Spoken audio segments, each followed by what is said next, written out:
लातूर जिल्ह्यातील निलंगा तालुक्यातील रामलिंग मुदगड गावात सुरू असलेल्या कथित बेकायदेशीर डोंगर खोदकामावरून ग्रामस्थांनी सुरू केलेल्या आमरण उपोषणाला मोठा टर्निंग पॉइंट आला आहे।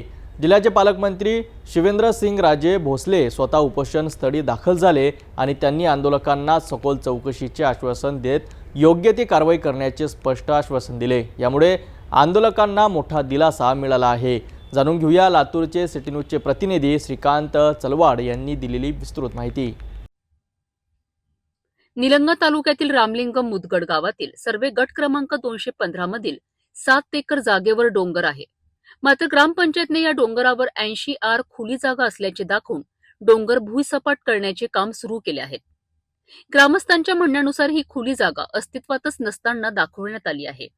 त्यामुळे हे काम बेकायदेशीर असल्याचा आरोप होत आहे। सध्या या ठिकाणी डोंगर खोदकाम सुरू आहे। या विरोधात ग्रामस्थांनी जिल्हाधिकारी कार्यालयासमोर आमरण उपोषण सुरू केले होते। या उपोषणाला शिवानंद मठपती आणि आनंद दणके यांनी पाठिंबा दर्शविला होता। सिटी न्यूजच्या सततच्या बातमीच्या पाठपुराव्याने या विषयाला प्रकाशझोतात आणले आणि आता हा विषय न्यायाच्या मार्गावर आहे। या पाठपुराव्याची परिणामी पालकमंत्री शिवेंद्र सिंहराज भोसले उपोषण स्थळी दाखल झालेत।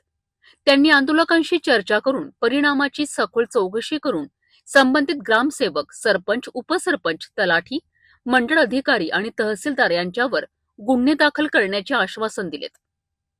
तसेच डोंगर खोदकाम तात्काळ थांबवण्याच्या सूचना दिल्या असल्याची सूत्रांकडून समजते।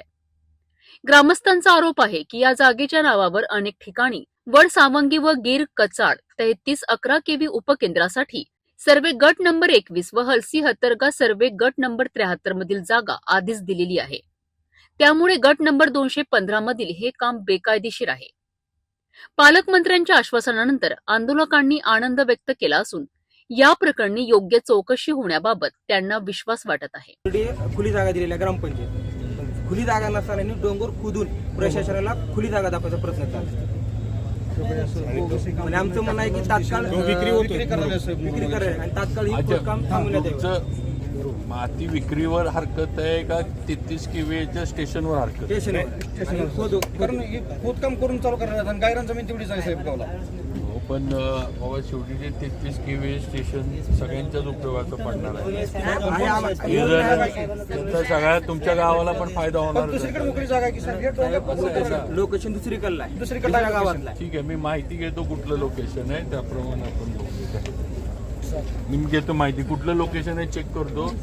जर दुसरं असलं तर आपण बघू काय। ग्रामस्थांच्या न्याय मागण्यानंतर जिल्ह्याचे पालकमंत्री स्वतः उपोषण स्थळी दाखल होणे ही मोठी घटना ठरली आहे। आता चौकशी किती वेगाने होते आणि जबाबदार अधिकाऱ्यांवर प्रत्यक्षात गुन्हे दाखल होतात का हे पाहणे महत्त्वाचं ठरणार आहे।